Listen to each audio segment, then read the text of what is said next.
My name is Emily, a 33-year-old woman with a passion for neatness and organization. I work as an auditor at a large firm, and my friends often tease me about my obsession with keeping receipts and paying taxes on time. But I believe these little habits are what keep my life running smoothly. Let me tell you how I met my husband, Jake. It was at a party hosted by our mutual friend, Lisa. I remember that evening clearly. I was sipping a glass of wine and catching up with some old college friends when Jake walked in. He was a bit older, carrying himself with a confident stride and a charming smile. He worked as a manager at a food sales company. "Hey, I'm Jake. Do you mind if I join you?" he asked, holding a beer and looking directly at me. "Sure, I'm Emily. Nice to meet you," I replied, smiling back at him. We started talking, and I was surprised by how effortlessly the conversation flowed. We discovered a mutual love for hiking and a shared passion for classic rock music. A few months into our relationship, Jake invited me to his sister Sarah's barbecue. It was my first time meeting his family, and I was a bit nervous. When we arrived, Sarah greeted us warmly, but her 3 kids were a whirlwind of energy, running around and tossing toys everywhere. "Hey Sarah, this is Emily," Jake said, introducing me. "Nice to meet you, Emily.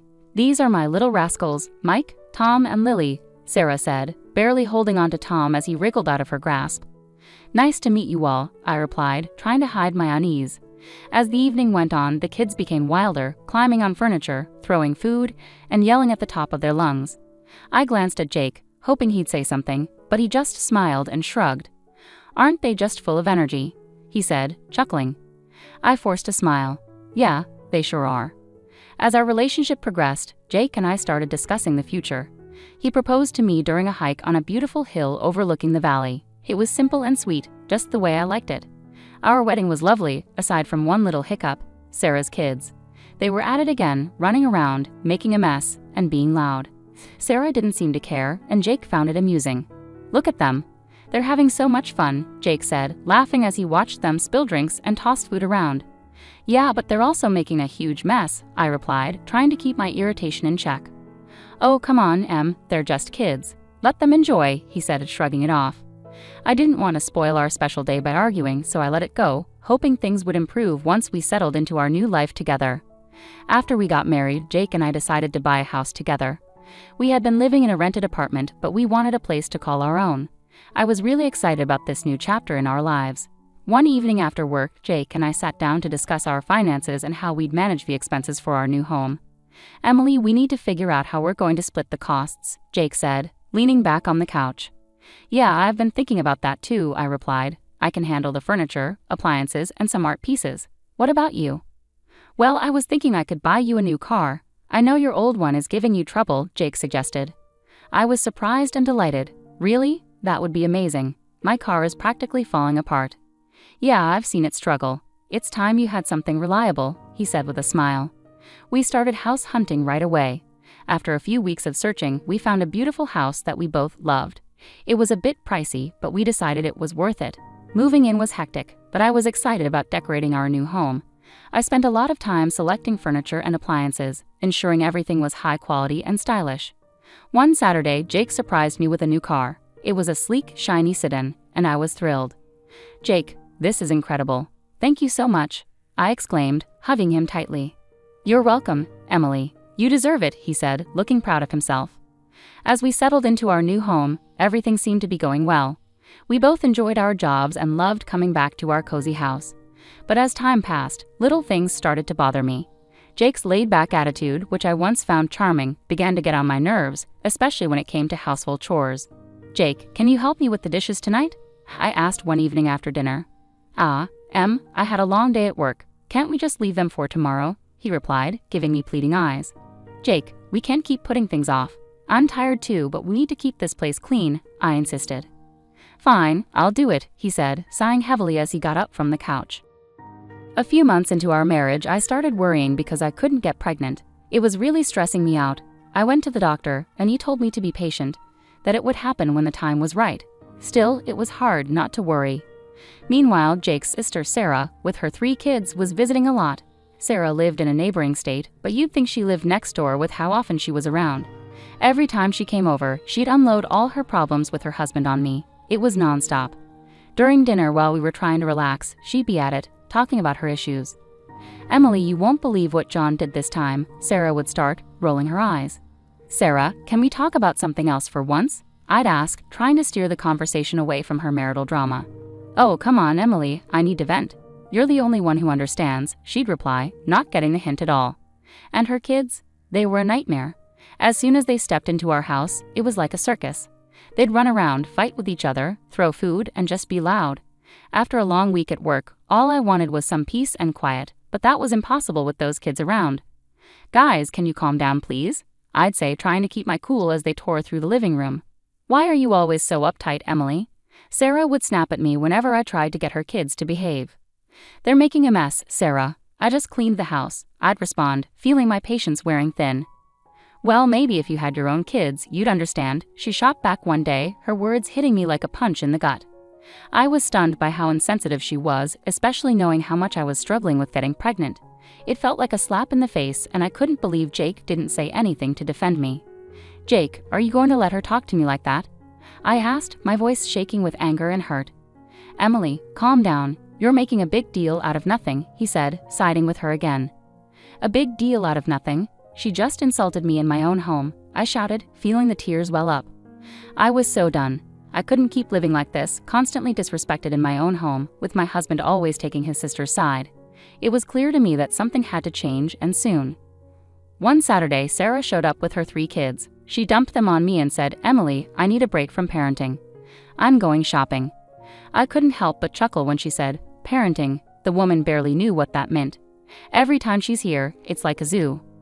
Fine, Sarah, but you better be quick, I said, already feeling the stress coming on.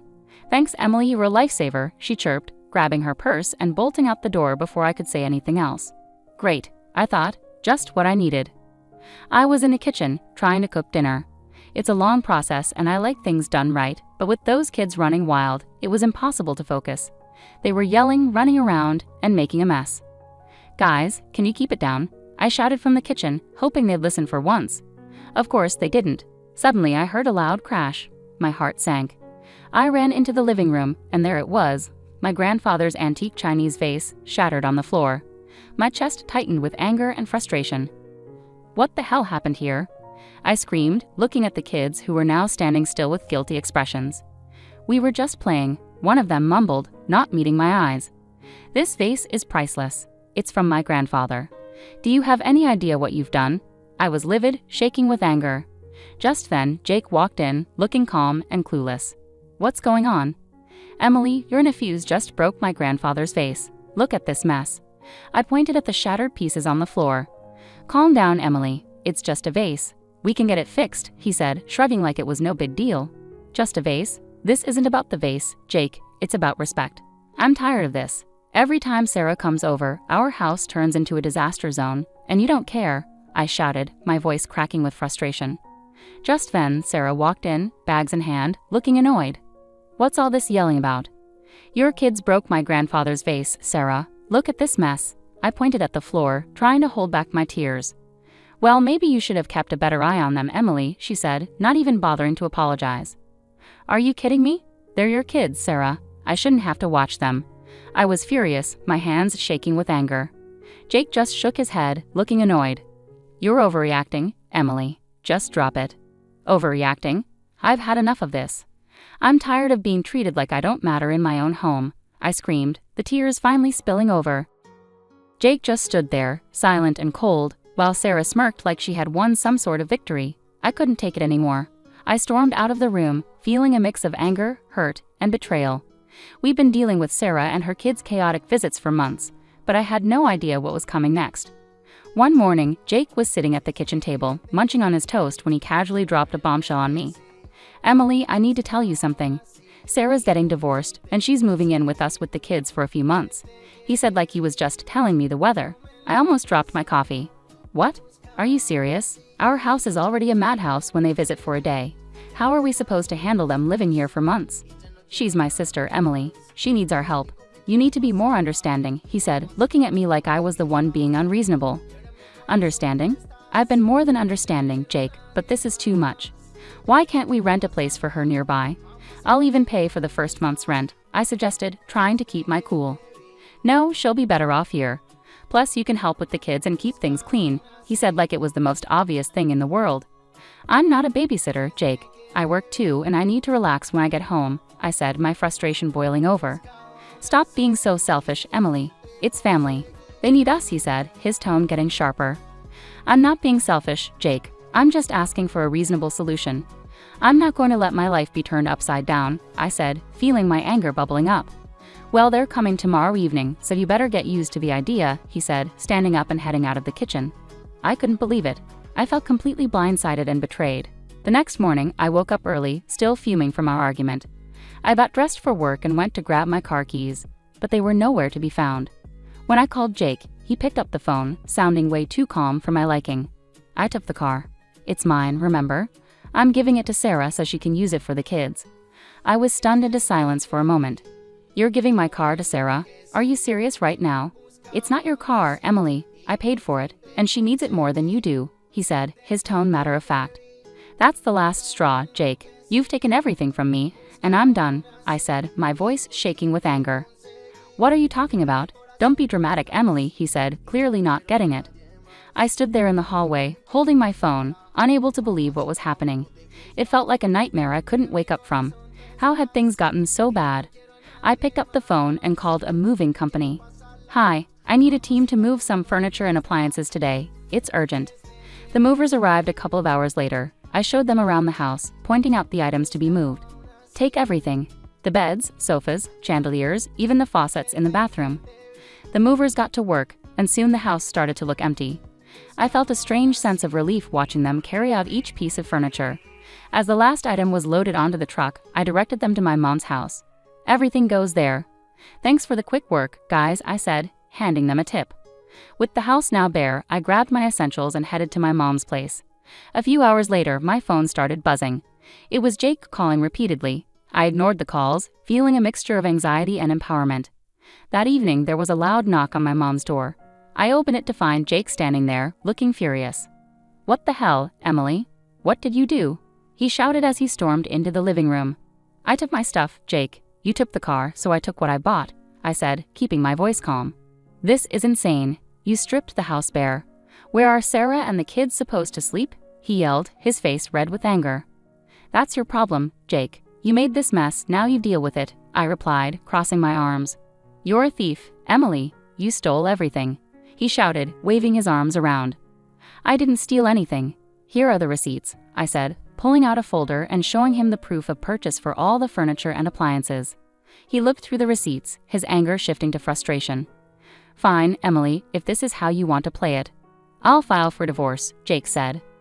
I took a deep breath and handed him a stack of papers. Already done. Here are the divorce papers. Sign them, and we're done. He stared at the papers, his face pale. You're really serious about this, aren't you? Dead serious, Jake. I deserve better than this, I said, feeling a strange sense of calm wash over me. He took a pen from his pocket, signed the papers without another word, and handed them back to me. Fine, Emily, have it your way. I watched as he turned and walked out of my mom's house, the door slamming behind him. I stood there for a moment, feeling a mixture of relief and sadness. It was over, and I knew it was the right decision. That night, I sat down with my mom and talked about everything that had happened. She was supportive and agreed that I had made the right choice. Emily, you've been through a lot. It's time you focused on yourself and your happiness, she said, giving me a comforting hug. Thanks, Mom. I just need some time to figure things out, I replied, feeling a weight lifted off my shoulders. Over the next few days, I started to settle into a new routine. I began organizing my new space at my mom's house and planning my next steps. It was a fresh start, and for the first time in a long time, I felt hopeful about the future. I knew the road ahead wouldn't be easy, but I was ready to face it head-on. I had reclaimed my life, and there was no turning back. After divorcing Jake, we sold our house and split the money. I decided it was time to really set up my new place. My mom's house was great for a bit, but I needed my own space. One afternoon, I was sitting in the kitchen with my mom, scrolling through listings on my laptop. Mom, I think I found a place that looks perfect. It's a small apartment downtown, close to work, I said, showing her the pictures. She looked over my shoulder and smiled. That looks nice, Emily. Have you called the realtor yet? Not yet, but I'm going to do that right now, I said, feeling a bit excited. I dialed the number and waited for the realtor to pick up. After a few rings, a friendly voice answered. Hello, this is Mark. How can I help you? Hi, Mark, my name is Emily. I'm interested in the apartment you have listed downtown. Is it still available? I asked, crossing my fingers. Yes, it's still available. Would you like to schedule a viewing? He replied, sounding hopeful. Absolutely. How about tomorrow afternoon? I suggested, trying to sound calm. That works for me. I'll see you at 3:00 p.m., Mark said before we ended the call. The next day I headed downtown to meet Mark and check out the apartment. When I arrived, he was waiting outside the building, a friendly smile on his face. Hi Emily, nice to meet you. Let me show you around, he said, shaking my hand. The apartment was small but cozy, just what I needed. It had a nice kitchen, a spacious living room, and a small balcony with a decent view of the city. This place is perfect, Mark. I'll take it, I said, feeling a sense of relief. After signing the mortgage agreement and getting the keys, I started planning my move. I wanted to make this new space my own, a fresh start. I spent the next few days packing up my things at my mom's house and arranging for movers to help me with the big stuff. On moving day, my mom and a couple of close friends came over to help. As we loaded the last box into the moving truck, I felt a mix of excitement and nervousness about this new chapter in my life. Emily, this is going to be great for you. A fresh start is just what you need, my mom said, giving me a reassuring hug. Thanks, Mom. I'm really looking forward to it, I replied, smiling. We drove to my new apartment, and with everyone's help, we had everything unloaded and set up in no time. As I looked around my new place, I felt a sense of accomplishment and peace. It was the beginning of a new chapter, and I was ready for it. That evening, I invited my mom and friends to stay for dinner to celebrate the move. We ordered pizza and sat on the floor, surrounded by boxes and laughter. Cheers to Emily and her new place, my friend Lisa said, raising her glass of soda. Thanks, guys. I really appreciate all your help and support, I said, feeling grateful. As the night went on, we talked and laughed, and for the first time in a long time, I felt truly happy and free. After the party, as I sat on my balcony looking out at the city lights, I thought about everything I had been through and how far I had come. I was proud of myself for taking control of my life and making the changes I needed. I heard from some mutual friends that Jake used his share of the money to buy a small apartment. Now he's living there with Sarah and her 3 kids. Jake's working 2 jobs to keep up with the bills, while Sarah still isn't working. They're fighting all the time. One day, out of the blue, Jake called me. I was surprised to see his name pop up on my phone, but I decided to answer, curious about what he had to say. Hello, Jake. What's up? I answered, trying to keep my voice neutral. Emily, please, just hear me out, he started, sounding desperate. I know I messed up. I'm so sorry for everything. I didn't realize how hard it was for you with Sarah's kids. I couldn't help but laugh a little. Really, Jake? You're realizing this now, after all this time? Yeah, I know it's late, but I'm serious. I've been thinking a lot, and I miss you. I miss us. Can we start over? I'm ready to move into your apartment and make things right, he said, his voice almost pleading. I chuckled, shaking my head in disbelief. Jake, you've got to be kidding me. You think you can just waltz back into my life like nothing happened? Emily, I'm serious. I'll do whatever it takes. I'll even take on more work to make it up to you, he said, sounding more desperate. Jake, I've moved on. I'm happy now. I'm not looking to go back to that mess, I replied firmly. Come on, Emily. We can make it work this time. I've changed, he insisted. I sighed, feeling a mix of pity and irritation. Jake, it's over. You need to focus on your life and your family. I'm not interested in going back to that chaos. Emily, please, I'm begging you, he said, his voice breaking. Jake, no. I found peace without you. I'm not giving that up, I said, standing my ground. Take care, Jake. I hope you find your way. I hung up the phone, feeling a strange mix of relief and closure. It was clear that Jake was struggling, but I couldn't let his problems drag me back into a situation I had worked so hard to escape. Later that day, I met up with Lisa for coffee and told her about the call. You won't believe who called me today, I said, rolling my eyes. Who? Lisa asked, raising an eyebrow. Jake. He actually begged me to take him back and let him move into my apartment, I said, shaking my head. Lisa laughed, almost spitting out her coffee. Are you serious? What did you say? I told him no, of course. I'm not going back to that mess, I replied, smiling. We spent the rest of the afternoon chatting and laughing, and I realized how far I had come. I had built a new life for myself, one that was peaceful and fulfilling. I wasn't going to let anyone take that away from me. As I walked home, I felt a deep sense of satisfaction and peace. I had finally closed the chapter on that part of my life, and I was ready to move forward with confidence and joy.